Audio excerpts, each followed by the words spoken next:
آگے ایک بڑا پیارا قصہ آ رہا ہے. حضرت ابراہیم علیہ السلام کے پاس خوشخبری لے کر کے آ رہے ہیں فرشتے. سب انسانی لباس میں ہیں, انسانی شکل میں ہیں. یہ جس شکل میں آنا چاہیں آ سکتے, نور ہے.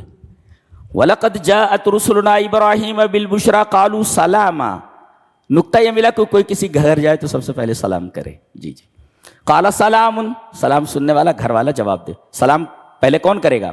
آنے والا. حضرت ابراہیم علیہ السلام کے 3 اوصاف بیان کیے گئے فوراً ہی. فَمَا لَبِثَ أَن جَاءَ بِعِجْلٍ حَنِيذٍ. 3 وصف بتائے گئے. ایک تو یہ جیسے مہمانوں کو انہوں نے بٹھایا, کچھ پوچھا نہیں, کھائیں گے, فوراً گھر میں چلے گئے کھانا تیار کرنے. پتہ یہ چلا کہ مہمانوں کو کھانا کھلانے میں جلدی کرنی چاہیے. پتہ نہیں بیچارے کہاں سے آئے ہیں, کس قدر بھوک لگی ہوئی ہے ان کو.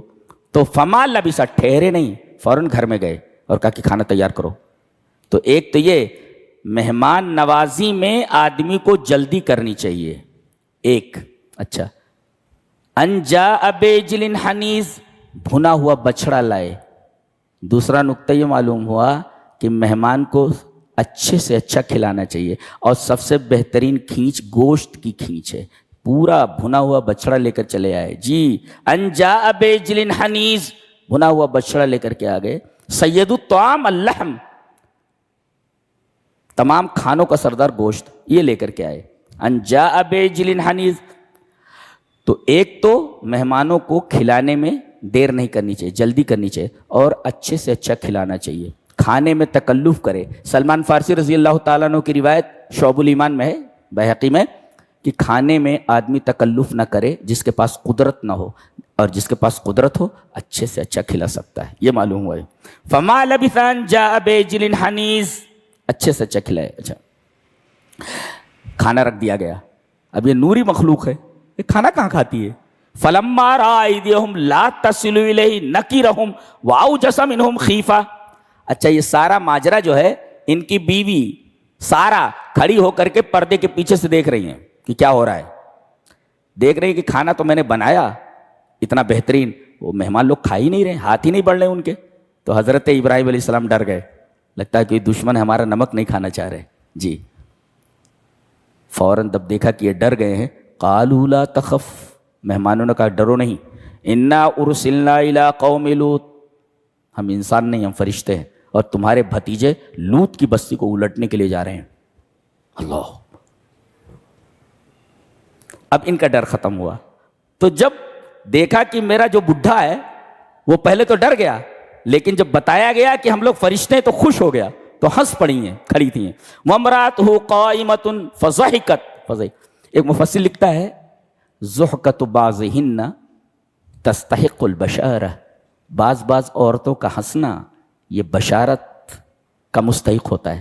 جیسے یہ ہنسیں, فبشرناہا بإسحاق, بوڑھی ہو گئی تھی, بچے نہیں تھے, اور بیٹے اور پوتے دونوں کی خوشخبری دے دی گئی. جی, ہم نے ان کو بشارت دی. کن کو؟ ابراہیم کو نہیں, بیوی کو ان کے.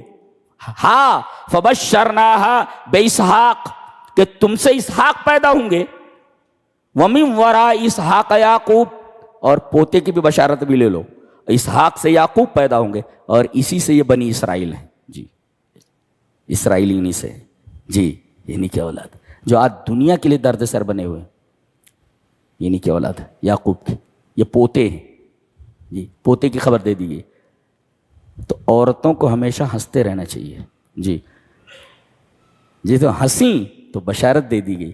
لہذا عورتوں کو گھر میں ہنستے مسکراتے رہنا چاہیے, یہ کسی بھی برکت کا سبب بن سکتی ہے. بعض عورتیں انتہائی منحوس ہوتی ہیں, کہ حالانکہ نحوست اسلام میں نہیں ہے. منحوس کا مطلب یہ ہے کہ چاہے پوری تنخواہ دے دو, ہر طریقے کی سکھ سویدھا مہیا کر دو, منہ پھولا ہی رہے گا. یہ جو منہ پھولا رہتا ہے اس سے برکتیں چلی جاتی ہیں. دیکھیے, ایک بوڑھی عورت ہے, ہنس پڑی, تو ہنسنے کی وجہ سے انہیں بشارت دے دی گئی بیٹے کی, ایسی چیز جس کا آدمی اس عمر میں سوچ بھی نہیں سکتا تھا. تو عورتوں کو ہنستے رہنا چاہیے, منہ نہیں بناتے رہنا چاہیے. جی, خوش رہنا چاہیے, ہر حال میں خوش رہنا چاہیے. وامرأتہ قائمۃ فضحکت, ہنسی تو فبشرنا, بھائی ابراہیم علیہ السلام کو خوشخبری دے دیتے, ان کی بیوی کو خوشخبری دینے کی کیا ضرورت تھی؟ نقطہ یہ بتایا گیا کہ اگر ابراہیم علیہ السلام کو خوشخبری دیتے تو یہ پتہ نہیں چلتا کہ کس بیوی سے بچہ پیدا ہونے والا ہے. ان کی ایک بیوی ہاجرہ بھی تھی نا, تو ان کو خوشخبری دی گئی, بات تمہاری ہو رہی ہے, تم سے بچہ پیدا ہونے والا ہے. اس وجہ سے ڈائریکٹ فرشتوں نے ان کو خوشخبری. کیا کلام ہے بھائی, زمین کمال کا کلام ہے بھائی. وہ کہہ رہی ہیں اس عمر میں بچہ, انا عجوز وہذا بالی شیخہ, میرے جو شوہر ہیں بہت بوڑھے ہیں اور میں تو بڑھیا ہوں. ان ھذا لشیء عجیب, یہ تو بہت عجیب بات ہے. قالوا اتعجبین من امر اللہ, اللہ کے حکم پر آپ کو تعجب ہوتا ہے؟ رحمت اللہ وبرکاتہ علیکم اہل البیت انہ حمید مجید. اللہ کے حکم کے اوپر آپ کو توجہ, وہ جو چاہے کر سکتا ہے, تو جو چاہے, اس پر تعجب کی کون سی بات ہے؟ اللہ. یہ حضرت ابراہیم علیہ السلام کا واقعہ ہے. بہت ساری عبرتیں ہیں اس میں, بہت عجیب و غریب چیزیں سب ہیں.